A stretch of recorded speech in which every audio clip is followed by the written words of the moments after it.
En el AW217, la nitroglicerina de Martha Johnson acabó en la basura, dejándola desprotegida. Claire Whitman, aferrada al procedimiento, ignoró la etiqueta y encendió la indignación. Entonces Daniel detuvo el rodaje, citó la TSA y el ACAA, y la doctora Chen lo respaldó. La medicina volvió y hubo disculpas. Vean el giro final y cómo, al cabo, la justicia se impuso. El pasillo del vuelo AW217 de Ameriwings vibraba con un murmullo de instrucciones, maletas que no querían entrar en los compartimentos y un aroma tibio a café que se mezclaba con desinfectante. Las luces, todavía a media intensidad, daban a todo una claridad de madrugada. Martha Johnson, 78 años, piel de otoño y manos con nudillos abultados por la artritis, sacó de su bolso de tela un pequeño pastillero transparente. Dentro, un frasco ámbar con etiqueta blanca mostraba su nombre impreso en letras nítidas: Martha L. Johnson. Nitroglicerina sublingual. Dosis mínimas pero decisivas si el pecho se endurecía. A su lado, su hijo, Daniel Johnson, ajustó con suavidad la manta sobre las rodillas de su madre y comprobó por tercera vez el cinturón. No era obsesión, era un hábito aprendido a fuerza de aeropuertos donde lo urgente siempre intenta disfrazarse de normal. Daniel había pasado años entrenando a personal en procedimientos de seguridad: voz calma, datos claros, ritmo constante. Sabía que la calma no es un lujo, es una herramienta. ¿Respiras bien, mamá?, preguntó bajito. Marta asintió, pero sus ojos delataban un cansancio antiguo. Los viajes largos le pedían orden: agua, pastillas si hay presión, respiraciones profundas. Sostuvo el frasco como quien sujeta una llave pequeña, la que abre una puerta concreta en una noche demasiado larga. La azafata que venía por el pasillo frenó justo frente a ellos. Claire Whitman llevaba el moño firme y la sonrisa estandarizada que esa tarde le salía a medias. Ameriwings estaba con retraso por una tormenta en conexión, una compañera había llamado enferma, el jefe de cabina llevaba 20 minutos lidiando con un asiento que no bloqueaba en posición vertical. Y en la cabeza de Claire, como un eco no invitado, sonaba el informe de hacía 2 semanas. Pasajero declara medicación, el frasco no tiene etiqueta, se detecta contenido no autorizado, demoras y repercusiones. Esa noche Claire no pudo dormir. Decidió que no volvería a ser demasiado flexible. Vio el frasco en la mano de Marta. Vio etiqueta, sí, pero su cerebro ya había saltado un peldaño. Frasco, líquido, palabra medicina. En su estómago, un latido seco. En su memoria, la frase de un supervisor: más vale aplicar el manual que lamentar un titular. Su cuerpo decidió primero, su mente después. «Disculpe, señora», dijo, y con un gesto rápido tomó el frasco. «Esto no puede estar aquí ahora». Daniel apenas alcanzó a abrir la boca.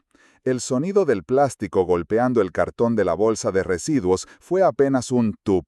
Nada más, no hubo drama de película, solo un gesto minúsculo que, sin embargo, partió algo en el aire. Para Daniel, ese tup sonó como cristal quebrándose dentro del pecho.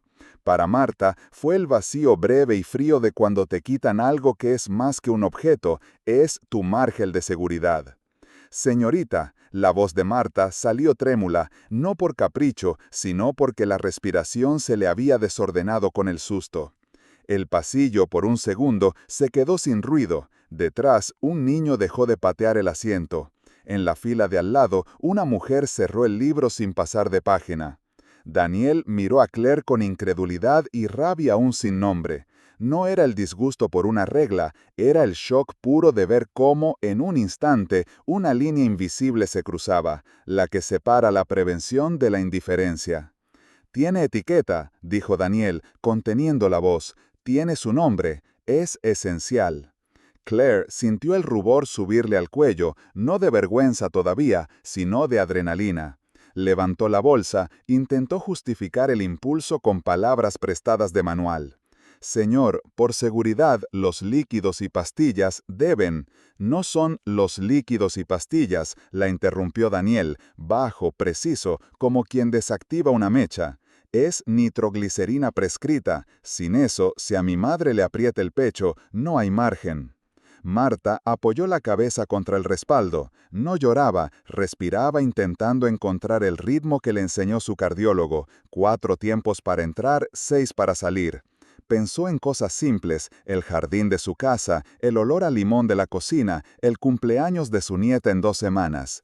Notó un pinchazo de inquietud en el esternón. No era dolor, era el recuerdo del dolor, suficiente para que el cuerpo se pusiera en guardia. Una fila atrás, alguien susurró, ¿acaba de tirar medicina? Otra voz, no puede ser.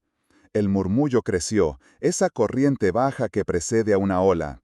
Claire oyó el rumor y por un instante deseó rebobinar los últimos 10 segundos, pero el miedo a volver a fallar le puso una armadura de frases automáticas. Señor, por favor, tome asiento, la bolsa está bajo control y el despegue es inminente. Daniel no se movió. Sentía el latido en las sienes, no como explosión, sino como metrónomo que marca decisiones.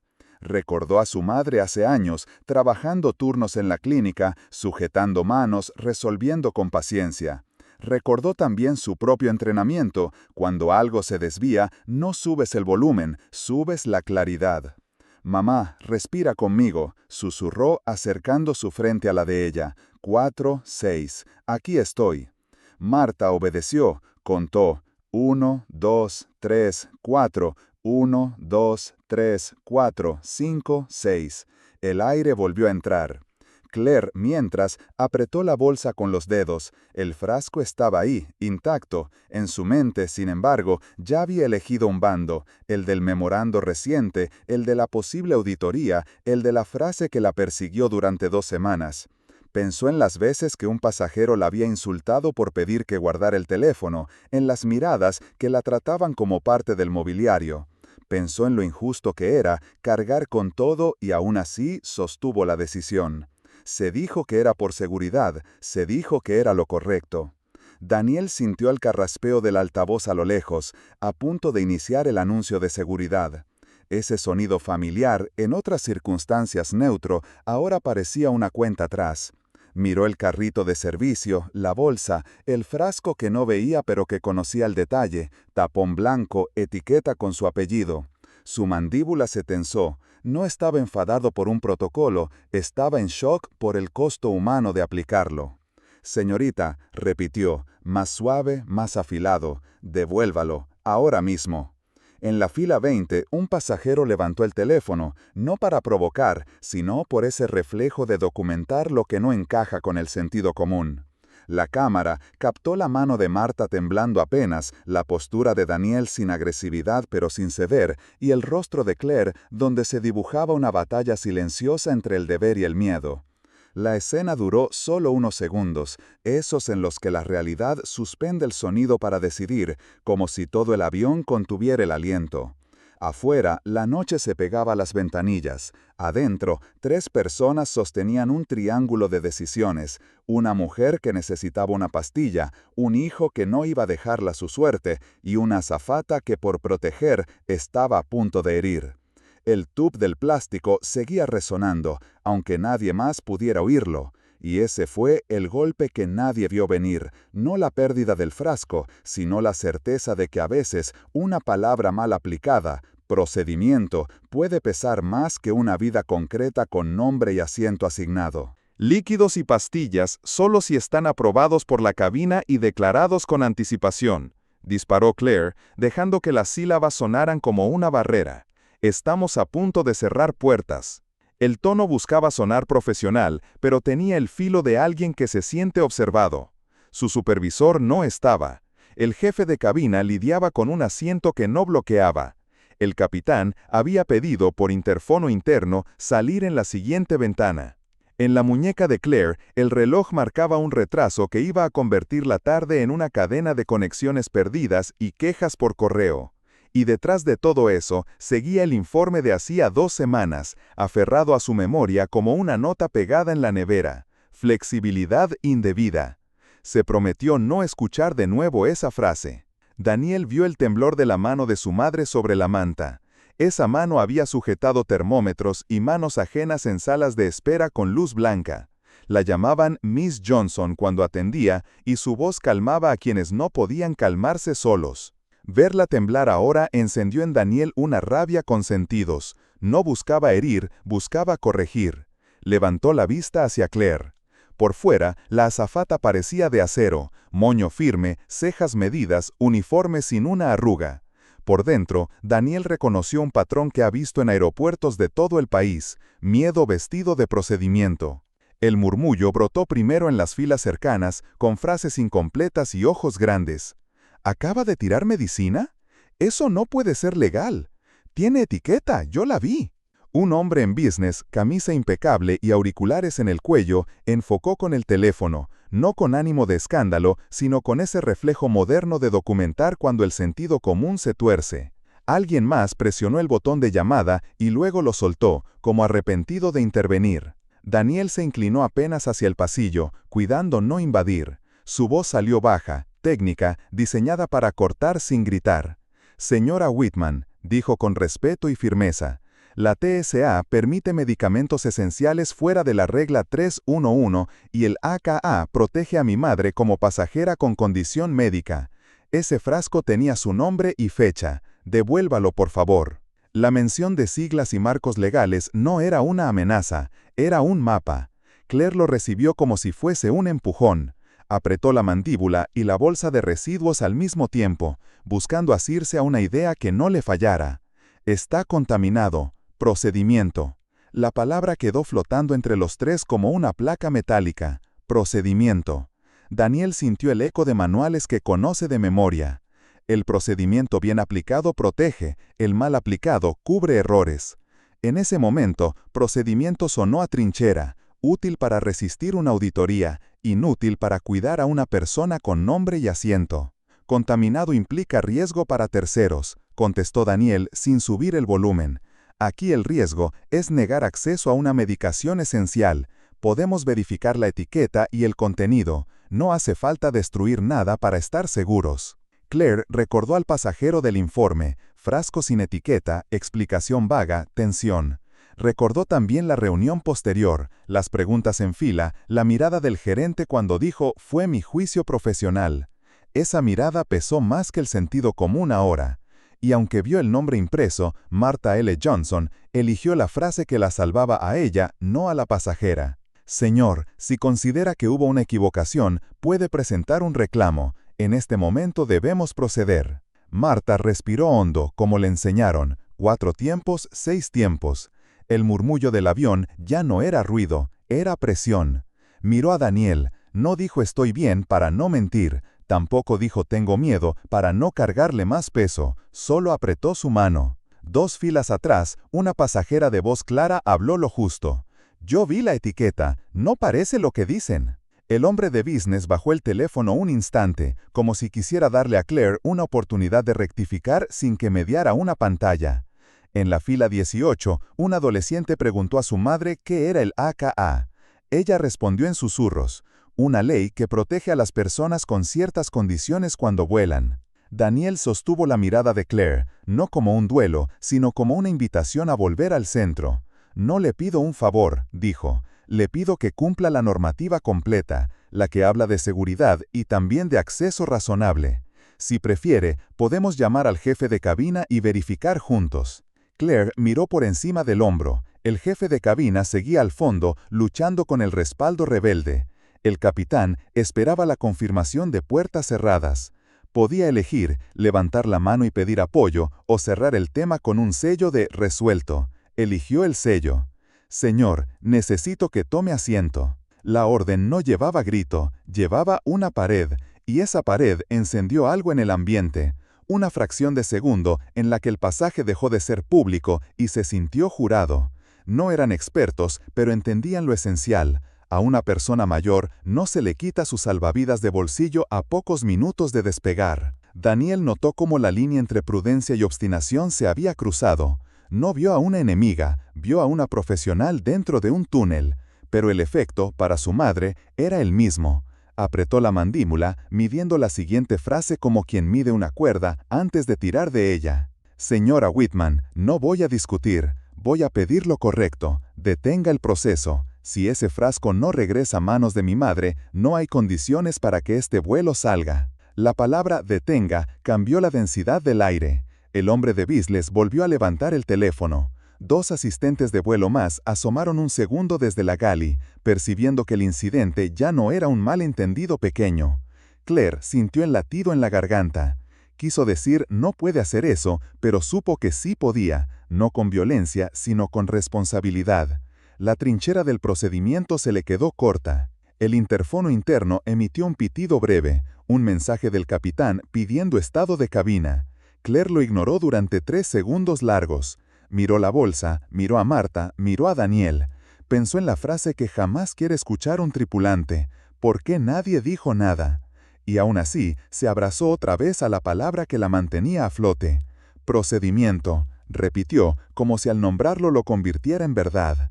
Fue el instante exacto en que la paciencia del pasillo se transformó en indignación. No hubo gritos, hubo una claridad compartida. Cuando una regla olvida para qué existe, deja de proteger. Y en ese vacío, la trinchera ya no parecía un refugio, parecía un muro levantado contra la persona más vulnerable del avión. El tirón suave del tractor anunció el inicio del retroceso. La cabina encendió el letrero de cinturones con un ding breve, y el avión comenzó a deslizarse hacia atrás como una cinta de correr que no admite dudas. Fue entonces cuando Daniel se puso de pie. No fue un salto, fue un movimiento calculado, con una mano en el respaldo delantero y la otra en el botón de llamada. Lo presionó, esperó 3 segundos, lo presionó de nuevo, otro intervalo, otra vez. No eran quejas dispersas, era un patrón, una señal clara, para cualquier tripulación entrenada. Cuando sonó el timbre, habló con la calma tensada de alguien que usa su furia para delinear una ruta. Cabina, aquí 22C, solicito atención médica inmediata para la pasajera 22B y que no se inicie rodaje hasta que su medicación sea restituida o reemplazada. Conozco la normativa y asumo la responsabilidad de esta protesta. El murmullo del avión cambió de color. Ya no eran susurros curiosos, sino respiraciones contenidas. El corazón de Marta latía más rápido de lo deseable. Una mano de Daniel descendió a su hombro para anclarla al presente. La furia en su voz no buscaba arrasar, buscaba frenar una inercia peligrosa. Claire avanzó por el pasillo con el rostro encendido. «Señor, sentarse ya o lo desembarcamos». Daniel alzó una palma abierta a la altura del pecho, mostrando su credencial profesional a la distancia justa para que se leyera sin convertirla en amenaza. «No estoy creando una amenaza», dijo, modulando cada sílaba. «Estoy evitando una. Angina sin nitroglicerina a 11.000 metros». 2 filas atrás, una mujer se levantó sin titubeo, sujetando el respaldo para no perder el equilibrio durante el retroceso. «Soy la doctora Olivia Chen, medicina interna», anunció con voz clara. «La paciente necesita evaluación y acceso a su medicación, no advertencias disciplinarias. Solicito detener el movimiento y abrir el botiquín si es necesario». El efecto fue inmediato. Más timbres de llamadas se encendieron en cascada. Se escucharon voces desde distintos puntos. «Detengan el rodaje. Que venga el capitán. Hay una médica aquí, escúchenla». Claire se detuvo a 2 pasos de Daniel. Vio la credencial, escuchó el pítulo de la doctora, sintió el pasillo mirándola como si el avión entero hubiera girado la cabeza. En su oído izquierdo vibró el interfono interno con un aviso breve. «Cabina, ¿estado de cierre?». Ella tragó saliva. Miró la bolsa con el frasco aún dentro, sellado. Un pensamiento fugaz intentó abrirse paso. Es reversible. Pero la coraza del orgullo, tejida con nochas de reprimendas y memorandos, pesó más. Daniel, todavía de pie, se inclinó apenas hacia Marta. 4 tiempos, 6 tiempos, susurró. «Estoy aquí». Marta obedeció, buscando ese ritmo que la devolvía al control. La doctora Chen se acercó un paso, manteniéndose dentro de su fila para no bloquear el pasillo. «Signos estables por ahora», dijo tras mirar a Marta, «pero la ansiedad y la privación de medicación pueden precipitar un episodio. Recomiendo detener procedimiento de salida». El intercom crujió como si aclarara la garganta. La voz del capitán Rick Morales entró limpia, sin titubeos. «Cabina al pasaje. Por seguridad regresaremos a la puerta». El suspiro colectivo recorrió el fuselaje desde la galley hasta la última fila, una ola silenciosa que bajó hombros y destensó mandíbulas. El tractor detuvo el retroceso, un latigazo leve anunció el reenganche. Las luces de pasillo parecieron ganar un tono más cálido, o quizá fue la simple sensación de que el tiempo volvía a manos humanas. Daniel exhaló, pero no se sentó todavía. Quería fijar el principio, no se trataba de ganar una discusión, sino de recordar para qué existen las reglas. Se giró hacia Claire con respeto firme. Gracias por llamar al capitán, ahora por favor recuperemos el frasco o facilitemos reemplazo inmediato.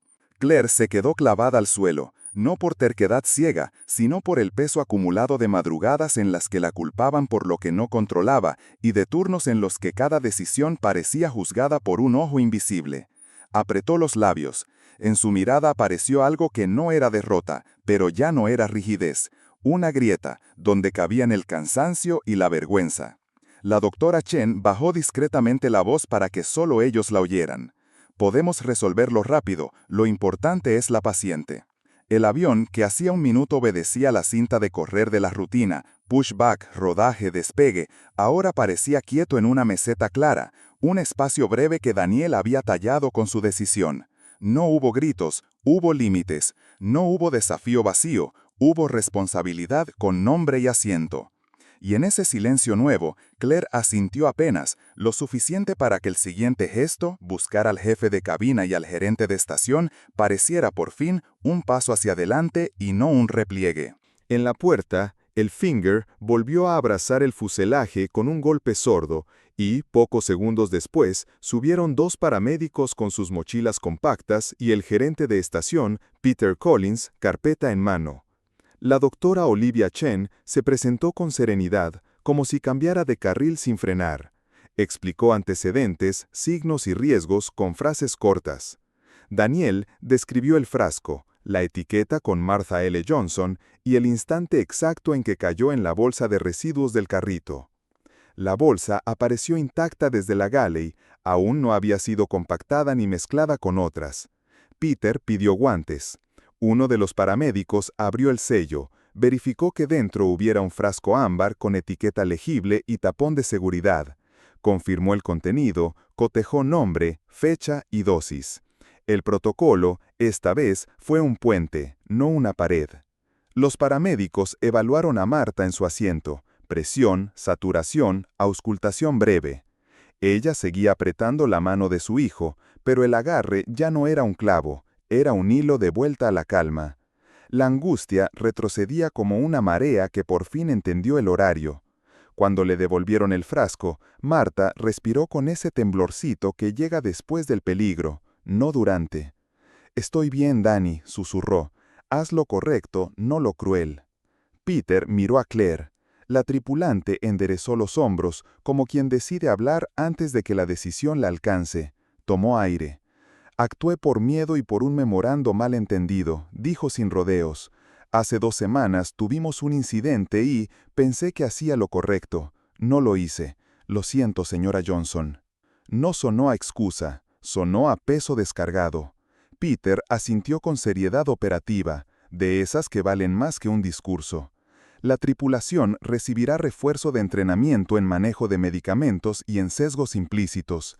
Aquí y ahora, autorizo reemplazo de medicación a cargo de la aerolínea si hace falta, y ofrecemos cambiarles asientos con mayor espacio sin costo. Y vamos a pedir disculpas al pasaje. Miro a Daniel, gracias por detenernos a tiempo. Daniel sostuvo ese agradecimiento como se sostiene una herramienta, útil pero no el objetivo. Pensó en correos, reportes, abogados. Pensó en convertir la rabia en un filo. Luego miró a su madre, que había dedicado media vida a enseñarle que justicia no es lo mismo que venganza. «Quiero 3 cosas», dijo pausado. 1. Que mi madre vuele segura hoy. 2. Que esto se documente y se convierta en entrenamiento obligatorio. 3. Que se informe al capitán y a la tripulación que los procedimientos existen para proteger, no para humillar. La puerta de la cabina se abrió y salió el capitán Rick Morales, uniforme impecable, voz sin adornos. «Ya firmé el reporte», dijo. Y hoy no despegamos sin que todos entiendan por qué volvimos. Levantó la vista al pasaje. Gracias por hablar cuando importaba. El primer aplauso fue tímido, 2 palmas que dudaron. El segundo ya no. Se volvió una corriente firme, no de victoria, sino de alivio compartido. Claire inclinó la cabeza hacia Marta. Lamento lo ocurrido, repitió. Gracias por su paciencia. El equipo en tierra cerró la cadena de acciones. Se registró el incidente en el sistema, se adjuntaron fotos de la etiqueta, se consignó la intervención médica y la decisión de regresar a puerta. El jefe de cabina pasó por filas clave para informar con transparencia. El pasaje respondió con asentimientos y miradas menos tensas. La doctora Chen dejó sus recomendaciones por escrito y, antes de volver a su asiento, apretó el antebrazo de Claire con discreción, un gesto pequeño de «sigamos adelante, pero mejor». 1 hora después, el avión despegó. Marta dormía con la manta hasta el mentón. El frasco, guardado en el bolsillo con cremallera, parecía un tesoro modesto y exacto. Daniel soltó el aire un segundo más de lo normal, como quien guarda una nota al final de una canción para que resuene sin gritar. Claire pasó por el pasillo y dejó una tarjeta con su nombre, y un «lo siento» escrito a mano, tinta sencilla, perdón concreto. La cicatriz no desapareció, las cosas reales nunca quedan ilesas, pero ya no dolía a cada movimiento. Quedó como recuerdo útil, un borde que avisa dónde no debemos cortar de nuevo. Y el vuelo, que había cargado miedo, ahora llevaba otra clase de peso, una lección puesta en práctica, porque a veces detener un avión es la única manera de que la humanidad vuelva a arrancar.